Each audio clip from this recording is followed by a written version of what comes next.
안녕하세요 여러분, 세상 들어보기입니다. 오늘은 24년 1월 11일이고 목요일입니다. 자, 오늘 정치노평 꼭지로 하나 골랐고요. 두 가지 이야기를 해보려고 해요. 하나는 이제 우크라이나 전쟁에 있어서의 어떤 사상자, 우크라이나 군 사상자 이야기가 우크라이나 고위 정부 관계자에 비해서 처음으로 나왔죠.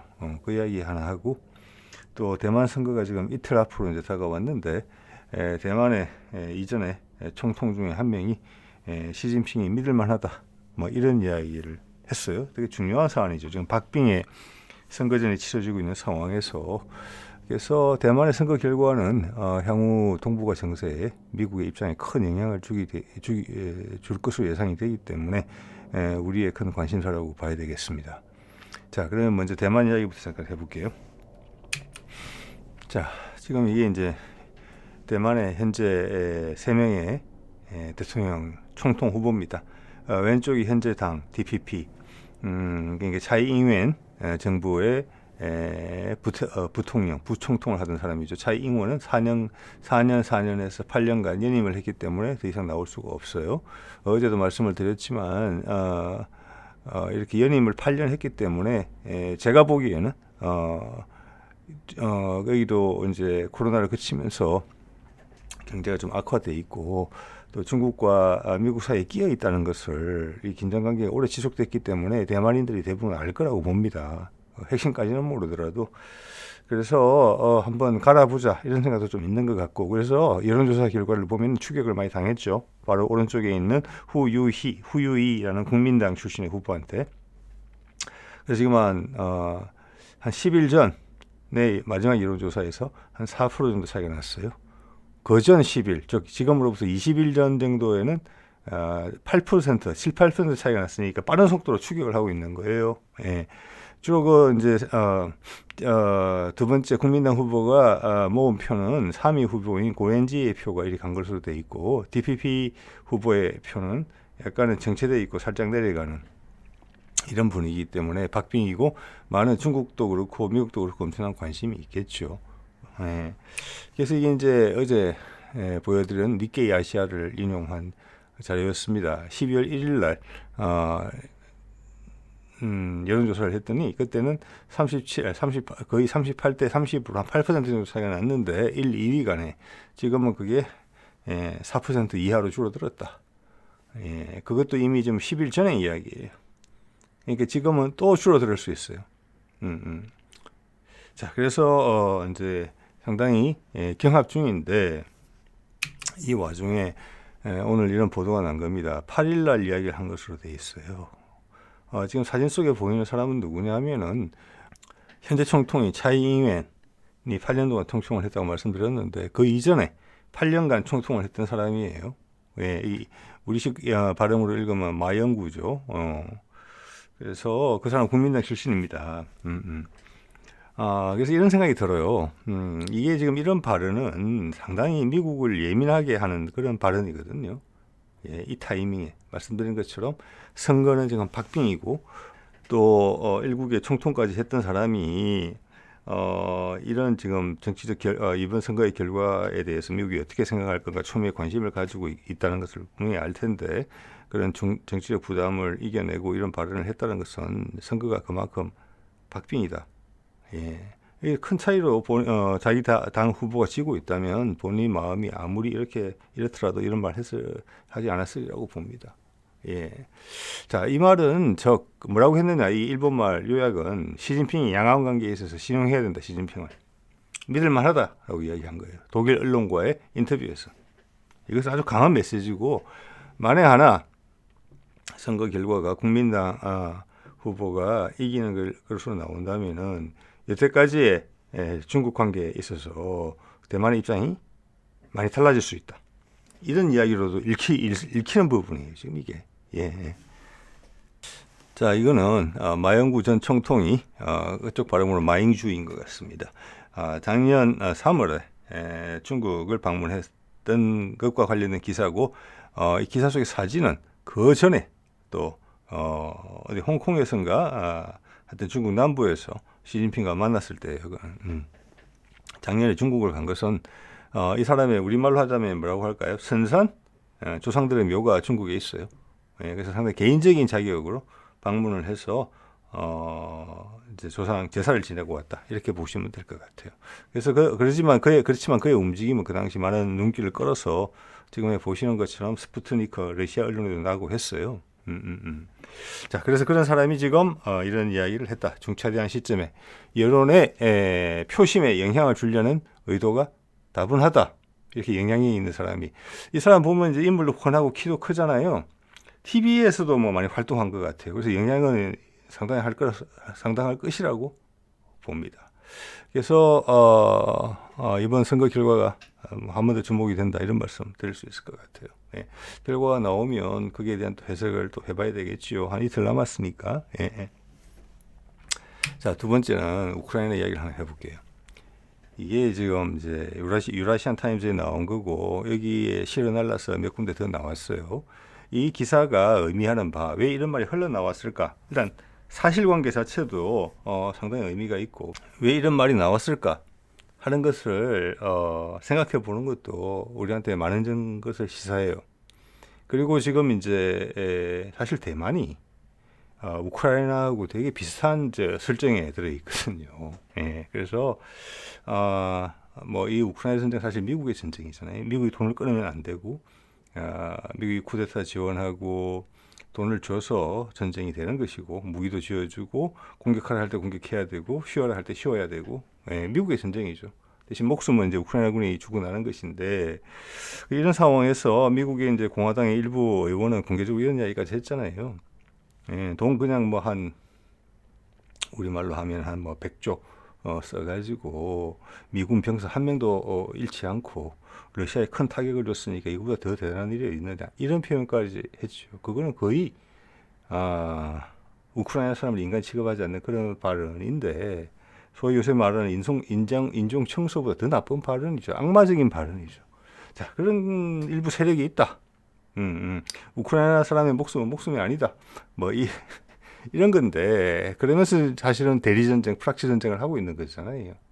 지금은 이제 패배가 눈앞에 왔지만, 명확한 패배를 이야기하지 않고 시간을 끌면서, 슬며시 빠져나오는 그런 이제 구도로 좀 가겠죠. 자, 50만 병력을 잃었다. 이런 이야기 처음 나왔어요. 자, 여기서 제가 먼저 드는 생각은 뭐냐.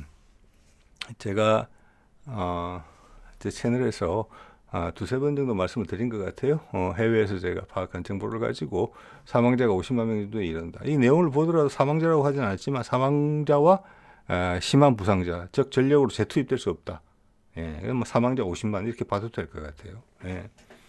이거는 우리 군이 지금 이제 병력을 축소해가지고 한 45만 명 정도로 가려고 하고 현재 한 60만 명 정도, 뭐 지금 이제 줄어들고 있는 과정에 있겠죠. 우리 군 전체 병력이 손실된 거예요. 그래서 이게 뭐와 연결되느냐. 그리고 지금 몇백만의 사람이 전쟁통에 우크라이나를 떠났어요. 우리나라까지 흘러들어오는 사람들도 있잖아요. 뭐 결혼관계 같은 걸 통해서. 그러니까 병력이 부족해요. 이제 돈을 쥐어주더라도 군인으로서 지금 활동할 수 있는 나이대가 젊은이들이 없어진 거예요. 그래서 그런 문제 때문에 이게 우크라이나 약간 검찰총장 명의로 이런 발언이 나왔어요. 스스로 자인을 하게 된 셈인데, 왜냐, 당신들이 싸워줘야 된다. 그렇기 때문에 징집하는 부분에 있어서 법을 강력하게 집행하겠다. 아니면 새로운 법을 만들겠다. 그런 이야기를 하기 위해서 그 바탕이 되는 정보로서 이걸 공개한 거예요. 그러면서 이게 공개가 된 거거든요. 그러니까 내부적인 목적은 간절했기 때문에 나오는 것인데, 바깥에서는 처음으로 전황에 대한 이야기를 우리가 접하게 된 거예요. 여러분, 지금은 이제 그렇게 생각하시는 분이 별로 없을 것 같지만, 지금도 뭐 해외 언론에 보면은, 유튜브 같은 거 보면은, 우크라이나가 이긴다. 뭐, 이런 치고받고 하고 있다. 교착 상태에 빠졌다. 양쪽에 힘이 빠져서 흑흑거리고 있다. 우크라이나 대단하다. 이런 발언들이 많이 보여요. 그리고 이제 우리, 나라에서도 일부 있으시라고 생각을 합니다. 전혀 사실이 아니죠, 지금. 현재 우크라이나 인구를 보니까 우크라이나가 징집이 가능한 지역, 지금 이제 러시아한테 병합된 지역은 거기는 원래 대부분 러시아 인구예요, 원래가. 예, 러시아어를 쓰고 있고 러시아 종교고 문화적 뿌리도 러시아예요. 그래서 그게 분쟁이 생겼던 거거든요. 그래서 이제 우크라이나에 포함돼 있었고 거기하고 내전이 있었기 때문에 거기 인구가 몇백 명 빠져나가가지고 지금 우크라이나의 인구는 3,700만이에요. 아시겠지만 우리는 인구가 5,200만이에요. 거기서 50만 명의 병력이 없어진 거예요. 단기간에 2년 만에. 예. 그래서 지금 병력이 부족한 거예요. 돈은 둘째 치고. 예, 예. 자, 예, 이런 큰 피해가 있었다라는 거, 그런 걸 말씀드릴 수 있겠고, 여기에 나오는 루첸코라는 사람이 이 사람입니다. 유리 루첸코. 우리말로 하면 검찰총장이에요. 그래서 징집을 더 해야 되기 때문에 강력하게 징집을 시행하겠다. 왜? 국민들이 의문을 품으니까 우리가 병력이 이만큼 손실이 됐다. 그래서 그렇다. 이런 과정에서 이런 이제 숫자가 노출됐다는 거예요. 처음으로 인정된 거예요. 이거는 물론 아까 말씀드린 것처럼 그 전에 이런 말들이 쭉 나왔지만 저는 그것을 개인적으로 이제 확인할 수 있었다. 그래서 제가 참고한 정보들이 괜찮다. 이런 말씀 드릴 수 있을 것 같아요. 그리고 또 그런 정보들이 해서 제가 이제 파악한 바는 이미 몇 달 전부터 러시아 측에서 이런 이야기가 나왔다는 거예요. 전선에서 70대 노인까지 나온다 이제. 예. 그리고 애들이 나온다. 청소년들이 어디로? 포로로. 예. 그래서 집에 뭐 가장이고 노부부를 모시고 있고 뭐 그런 집에 있는 사람들도 뭐 40대 이 정도 되겠죠. 이런 사람들도 잡혀 나온다. 총 쏘는 훈련만 시키고 간단한 아주 간단한 훈련. 우리 옛날 학도 의용군 생각하시면 돼요. 6.25 때. 예, 그렇게 해서 전술로 나오고 바로 항복하는 경우도 많다. 예. 자, 그런 이야기가 이제는 사실 가능성이 높다. 이런 말씀을 한번 드릴 수 있을 것 같아요. 예. 그래서 저는 언론들이 왜 이 정보를 지금 활용 안 하는지 정말 모르겠는데 이거 작년인가? 미국의 기밀 문서가 한번 유출된 적이 있었죠. 예. 그 내용에 대해서 미국 측이 부인을 하지 않았어요. 가짜라고. 그럼 사실이라는 뜻이거든요. 그러면 그거 적극 활용해야죠. 우크라이나전이 어떻게 전황이 어떻게 되는지 분석하는 것은 아마 경제나 금융에서 중요한 분들도 상당히 많을 거예요. 그량도 중요하고. 예. 그런데 이 정보를 활용하지 않더라고요. 공개된 정보인데. 예. 자, 그때 걸 한번 더 들여다보면 23년 3월 1일까지 보면은 러시아 전사자가 미국이 파악한 내용이에요. 그리고 여기 미국하고 서방의 특수부대들이 들어가 있는 게 나와 있어요. 그래서 미군이 사망자도 났어요. 지금 여기서. 서방의 사망자도 났어요. 예, 보도가 안 돼서 그렇지. 자, 러시아 사망자는 1만 6천에서 1만 7,500명. 우크라이나 전사자가 그 당시 6만 1천에서 7만 1천. 예, 한 4-5배 차이가 나죠. 그런데 이때는 우크라이나가 작년에 여름에 하계 공세를 하지 않았을 때예요. 예. 자, 그때 하계 공세를 했는데 그 당시 6, 7만에 머물던 게 지금 24년은 금방 됐잖아요. 예. 여기서 한 뭐라고 할까? 3, 40만 명의 40만 명 이상의 사망자가 더 늘었어요. 예. 그 대부분은 2023년 작년 여름 이후라는 거예요. 하계 공세할 때. 그죠? 자, 그러면 2023년 3월 1일까지면 전쟁 초반에는 한두 달 정도 우크라이나군이 우세한 적도 있었어요. 자, 그 이후로는 뭐냐? 즉 지난 여름에 한 달에 5만에서 6만 명 이상이 우크라이나군이 전사했다는 거예요. 왜? 그 하계 공세할 때 대부분 큰 희생이 났거든요. 성과는 없이. 그러니까 이거는 몰살을 당한 거예요. 한 달에 몇 개 사단씩 그냥 통째로 없어진 거예요. 그래서 지금 병사가 부족할 정도로. 예. 그래서 우리 언론에서 우크라이나전에 뭐 동영상부터 해가지고 여러 가지를 해가지고 수많은 전파를 잡아먹고 구독자 수많은 사람들의 시간을 잡아먹는데 그 수많은 정보를 보고도 그냥 아이고 그렇네라고만 생각해도 다행이고 왜곡된 결론에 도달하는 경우도 많단 말이에요. 예, 우리 그런 거 한번 생각해 봐야 돼요. 예, 우리가 수명은 길어졌지만 옛날보다 수십 년 오래 살지만 그 늘어나는 분량보다 더 많은 시간을 헛된 정보에 노출되거나 그걸 읽고 소화하고 헛된 결정을 하고 그 다시 후회하고 다시 반복하는 그 과정을 하는데 사실 늘어나는 수명보다 훨씬 더 많은 시간을 소모해요. 예. 그리고 우리의 뭐랄까 영혼은 퇴색되죠. 상당히. 그래가지고 나이가 들어서 늙으면 이제는 자기들은 전장에 갈 것도 아니면서 젊은 친구들을 보고 전쟁이 나면 젊은 친구들이 군에 가서 싸울 거지 않습니까? 전쟁을 쉽게 말하는 그런 노인네가 되는 거예요. 어른이 되지 못하고. 저도 초로에 접어들었잖아요. 예. 자, 그래서 이걸 보면은 작년에 얼마나 큰 피해가 났는지 대추정에는 5, 6만 이상씩 사망했다. 하계 공세 한 두세 달 하는 동안 그거 이상 났을 수도 있다.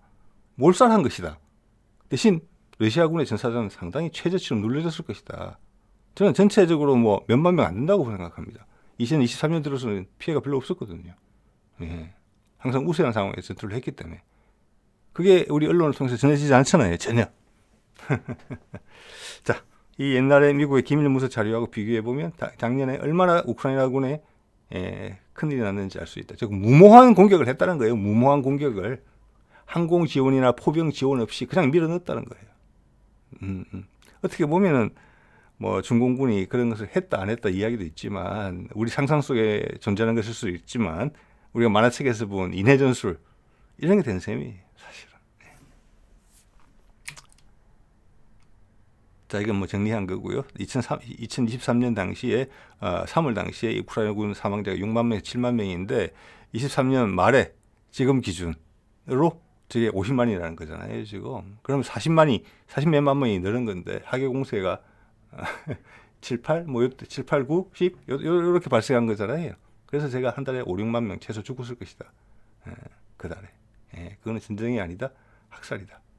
자, 우리 지금 뭐 가자 이야기를 하면서 우리는 징병제잖아요. 군대 가야 되면 가는 거잖아요.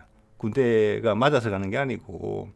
자, 그러려면은 지금 팔레스타인 가자 지구 문제로 지금 뭐 민간인 2만 몇천 명 죽었다 해서 뭐 제노사이드다 인종청소 이런 말이 나오는데 저는 그게 서구 생각의 한계인지도 모르겠어요. 우리는 더 이상 그렇게 생각하면 안 될 것 같아요. 제 기준으로 봐서는. 군인도 소중한 목숨이에요. 평민이 바로 군인으로 바뀌어요. 우리는 적을 반드시 죽이겠다. 어떤 적을 목적으로 지금 하마스나 뭐 헤즈볼라처럼 가담하는 게 아니에요. 우리가 군대 가는 것은. 그들은 적개심에 부글부글 끓어있고 죽이고자 하는 마음이 있어서 마땅히 죽어야 되는지는 모르겠지만 상대방에 의해서 우리의 군인은 그렇지 않아요. 그죠? 우리는 그냥 가야 되니까 의무심으로 간 거예요. 그래서 베트남 파병 같은 거는 되게 다른 이야기예요. 우리나라가 지금. 그리고 뭐 대만에 전쟁이 났는데 우리가 파병을 한다? 베트남에도 파병했잖아요. 어떻게 될지 모르죠. 그러면 거기 가서 죽는 목숨은 민간인이 죽는 거랑 똑같은 거예요. 군인이기 때문에 막 죽어나가도 된다? 저는 절대 그렇게 생각하지 않습니다. 특히 우리나라 같은 경우는. 그래서 우리 연세 많으신 분들이 전쟁을 쉽게 말하는데 본인들이 총 들고 나가서 싸울 거 아니면 그런 말씀 하시면 안 된다. 이번 기회에 그런 생각이 들었습니다. 자, 그렇기 때문에 제가 이제 아까 우크라이나에서 이런 정보를 부득이 공개할 수밖에 없었던 이유다. 이걸 공개하려고 한 게 아니라 병력이 부족하니까 지금 또 젤렌스키는 어떻게 보면 네타냐후랑 마찬가지예요. 여기서 사실은 전쟁을 멈추면 젤렌스키는 바로 지금 제거가 되게 돼 있어요. 지금 선거도 연기했잖아요. 전쟁이라는 상황이라고 이기 때문에 선거를 연기하는 걸 국민들이 그래도 수용해 줬을 거예요. 근데 전쟁이 끝나면 젤렌스키는 가는 거예요, 그냥. 여러 가지 뭐 부정부패에 대한 의혹을 많이 받고 있잖아요. 그래서 전쟁을 어떻게든 지속을 해야 돼요. 그 긴장감을 유지시켜야 돼요. 네타냐후랑 비슷해요, 지금. 네.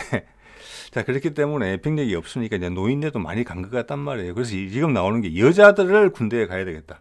여자들을 병으로 뽑아야 되겠다. 이거예요, 지금. 네. 자, 현재 4만 2천 명 정도가 여군이 있다.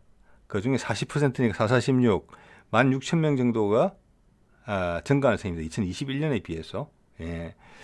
그리고 이 중에 5천 명 정도가 최전방에 있다. 이런 이야기인데 이걸 늘리겠다는 거예요. 늘려야 되겠다는 거예요. 지금 우크라이나가 어떤 상황이 있는지 아시겠죠.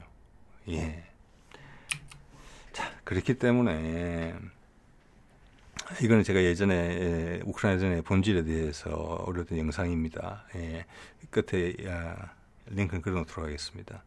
그래서 지금 우리는 모르겠지만 우리도 그렇게 말하는 경우도 있을 수도 있을 것 같아요. 본인들의 정치적 입장에 따라서 외국에서는 뭐 영국이나 미국 같은 곳에서는 이런 표현들이 있어요. 교착 상태다. 영어로 말하면 스테일메이트다. 이 교착 상태나 스테일메이트의 뜻이 뭡니까? 양쪽이 힘겨루기를 하는데 이런 겁니다. 저기 소싸움을 하는데 양쪽이 팽팽해요. 힘을 쓰다가 황소들이 몇 분 힘을 쓰니까 지친 거예요, 양쪽에. 그래서 막 콧기를 훅훅 내뱉으면서 일단 잠시 쉬고 있는 상태예요. 밀면서 이렇게. 그게 교착 상태거든요.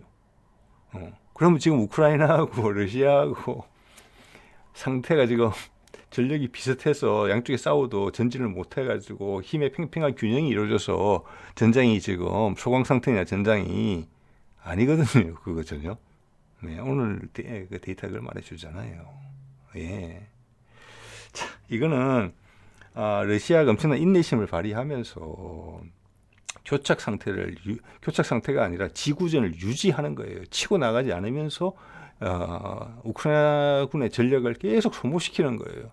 미국이나 나토가 지원해주는 돈을 다 그냥 소비시키는 거예요. 본인들의 피해는 최소화하면서. 또 하나 우크라이나 같은 경우는 군 장비만 미국으로부터 지원을 받는 게 아니에요. 예, 우크라이나는 유럽에서 가장 어려운 나라 중에 하나예요.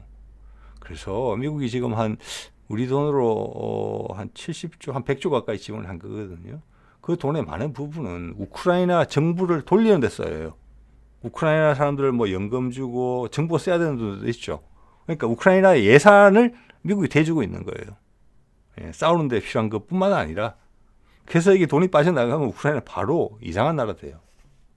뭐 아주 후퇴하겠죠. 예전보다 훨씬 못하게. 그래서 그 힘을 빠지기를 기다리고 있는 거예요. 이렇게 그래서 뭐 황소 2마리가 씩씩대고 있는 게 아니고 지금 사자나 호랑이가 사슴의 목을 물고 숨이 끊어지기를 기다리는 거예요. 힘을 줬다 뺐다 하면서. 예. 주변의 교통정리가 잘 될 때까지 적절한 타이밍이 올 때까지 힘을 좀 줬다가 필요할 때 따라서는 힘을 살짝 뺐다가 이러면서 버티는 거예요 지금. 그러면서 군수물자는 계속 강력히 공장을 돌리고 지금 무기 생산량이 늘고 계속 신무기를 내고 있어요 러시아가. 그거 전 뭐냐 그거는. 지금 전 세계가 미국과 나토가 우크라이나가 소모하는 포탄을 대지를 못하잖아요 지금. 네, 러시아는 다 해내요. 이게 의미하는 바가 뭐냐. 러시아는 전쟁 준비가 기본적으로 인프라가 돼 있었다. 유럽과 미국은 수십 년간 전쟁이 없으면서 그런 준비 태세가 다 죽었다. 또 모든 것이 자본주의 상태에서 상업화되어 있기 때문에 국가가 유지하는 자체가 어렵다. 다 바깥에 회사들한테 기대고 있으니까. 대부분. 두 번째, 러시아에 그렇게 강력한 경제 제재를 가했지만 러시아의 경제가 오히려 좋아졌다. 예. 그래서 경제 게임에서도 졌다. 미국과 나토는 힘들어졌단 말이에요. 그 돈이 있으니까 공장을 돌려서 찍어내는 거예요. 새로운 무기도 개발하고. 이거는 이길 수 없는 게임이에요. 뭐 병력도 지금 추가 지원 병력 지금 수십만이 대기하고 있잖아요. 러시아는. 만약에 사태에 대비해서. 근데 지금 오늘도 보셨지만 우크라이나는 여자까지 지금 최전선으로 끌어들여야만 병력을 유지하고 전쟁하는 흉내를 낼 수 있어서 미국으로부터 그리고 나토 동맹국이 아니죠. 주변 유럽 국가들로부터 지원을 더 받아낼 수도 있고 젤렌스키가 목숨을 더 부지할 수도 있게 이렇게 만들어 놓은 거예요. 자, 이런 내용을 뭐 이제 우크라이나의 자인으로 오늘 뭐 한 번 더 강하게 확인을 좀 하게 되는 부분이 있고 얘기하고 대만이 지금 전쟁을 하게 되면 미국이 이와 유사한 작전을 쓰려고 할 것이다 라고 볼 수 있어요. 말씀드렸죠. 그냥 우크라이나를 대만으로 대체를 하면 돼요. 그냥 대만군 주고 나가고 그 뭐 대만은 우크라이나보다 경제 사정이 훨씬 낫죠. 미국은 무기만 지원해 주면 되는 거예요. 예. 미국 전체 직접적으로 들어가지 않고 거기다가 어떤 명분이 생기고 전황이 좀 바뀌게 되면은 미군은 해군이나 공군 등도 지원하고 지상 병력은 한국과 일본에서 가지고 갈 가능성이 없다고 말할 수 있겠습니까? 베트남전처럼. 지금처럼 우리 대통령이 미국이 코가 확 깨서 꼼짝 달싹 못하는 상황에서 그럼 지상군이 간다 그러면 우리의 지상군이 일본이 지상군이 우리에 비할 바가 되겠습니까? 일본 자위대가 우리가 첫 번째 후보예요. 그런 군사 동맹에 대한 기본 틀이 이루어져 있고, 그리고 우리 평택에 미군이 한 3만 명, 2, 3만 명 정도 있잖아요. 그들이 관여하지 않겠습니까? 그쪽으로 중국의 포탄이 날아오지 않을 거라고 어떻게 예상하실 수 있겠습니까? 그럼 자동으로 들어가는 거예요. 우리 땅에 중국 포탄 떨어지기 시작하면. 자, 이런 것을 하나의 시나리오로서 가능성이 절대 낮다고 볼 수 없는 시나리오로서 우리가 주변 일을 관찰할 때 봐야 돼요. 예. 그리고 어설픈 전쟁 주장, 그리고 그런 것을 지금 계속 자극하는 그런 몰상식한 보도들이 넘쳐 흘러나거든요. 예. 그게 유튜브도 그렇고 큰 대중 매체들도 그렇고 엄청나게 경계해야 되는 내용이에요. 예. 또 하나 오늘 내용을 이제 하다가 제가 생각이 난 건데, 우리가 사실은 문화적으로 지금 많이 훌륭해졌고 그 저력을 갖고 있는 걸 스스로 느끼게 되고 바깥에서 먼저 알아보고 있는 거잖아요. 예, 뭐 BTS도 그렇고 우리 영화나 드라마 같은 것도 그렇고, 예, 그게 세상의 흐름인 것 같아요. 우리나라가 바뀌는 데 있어가지고 우리나라 영향만으로 되는 거 아니에요. 우리는 그런 신호를 보내고 세상과 물결이 맞을 때 바뀌는 거거든요. 우리 그런 신호를 충분히 보내고 있어요. 그래서 한반도에 무슨 변화가 일어난다고 했을 때 바깥의 영향력을 크게 받을 가능성이 커요. 그래서 제 채널에서 세계 흐름에 대해서 다루려고 노력을 많이 하고 있는 겁니다. 뭐 우리 언론에서 잘 이야기를 안 해주니까 그런 부분들을, 그 중에 하나가 우리가 반성해야 될 부분을 아주 눈물이 나도록 반성을 해야 되는 부분도 있어요. 자, 그 중에 하나가 오늘 내용과 관련해서는 보면은 중국하고 미국이 수교를 한 게 1979년입니다. 여러분도 그런 분들 몇 분 계실 거예요. 몇 분이 아니라 일부러 계실 겁니다. 저도 인천의 차이나타운 몇 번 가본 적이 있습니다. 예, 그게 맛있는 간짜장집도 알고 만두집도 알고 가보고 그래요. 가족끼리 가기도 하고 그래요. 거기에 그 사람들의 한을 맺히게 한 게 우리가 좀 있어요. 제가 보기에는. 깊이 있게는 모릅니다만은 이 정황을 봐서 그래요. 근데 수교를 했고 이 사람들이 산둥반도에서 건너온 사람들이 많아요. 중국의 산둥반도에서 본토에서 건너온 사람들이죠. 옛날 청나라 시절에. 그죠? 예. 그런데 어떻게 보면 산둥반도 지역 같은 경우는 이 사람들이 안 돌아가고 한국에 정착한 비율이 높은 걸 보면은 그 지역이 예전에 사실은 고조선의 영역과 많이 겹치는 부분이 해안 지역이 옛날 중국 백제도 그랬고, 그래서 인종적으로 문화적으로 우리랑 되게 비슷해요. 있을 만하니까 있었던 거예요, 그 사람들이. 그렇지만 그들의 여권은 제가 짐작하기로는 당시에 전부 대만 여권이었을 거예요. 왜? 중국에 있던 데가 공산당에 쫓겨나서 전부 대만으로 왔으니까 그 사람들 대만 여권을 가지고 있었을 거라고 봅니다, 저는. 그런데 우리가 대만과 국교를 단절했고 나라가 없어진 거 아니에요, 공식적으로. 그죠? 설리상으로. 그리고 대만 대사관도 없어졌고. 자, 그렇게 됐을 때 이 화교들이 여권이 어떻게 돼야 되느냐, 엄청난 혼란이 있었을 거라고 봅니다. 그래서 그때 제가 알기로는 한국에 계속 있기 위해서는 이게 본인들이 중국 시민권을 획득해야 돼요.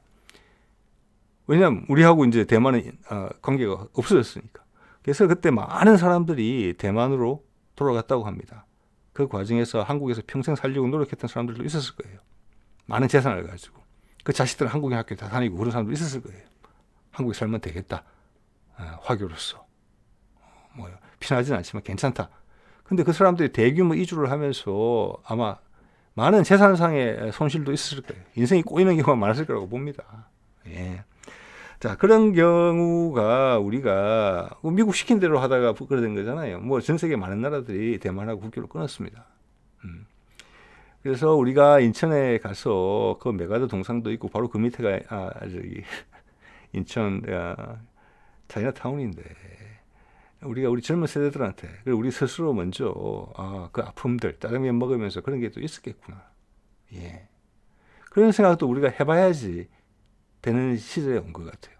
그래야지 지금 뭐 문화적으로 예쁜 노래, 뭐 예쁜 영상 이런 거 보고 좋아하지만 그 다음 등장할 것은 우리가 어떤 정책, 우리의 힘, 우리의 관용, 우리의 폭 이런 걸 느끼게 되려면은 우리 스스로가 그런 거에 대해서 냉정하고 정확하게 알아야 돼요. 세상 사람들한테 따뜻한 시선을 유지하면서. 예. 자, 그런 생각이 좀 들었었어요. 예, 예. 자, 오늘 이 정도 말씀드리겠습니다.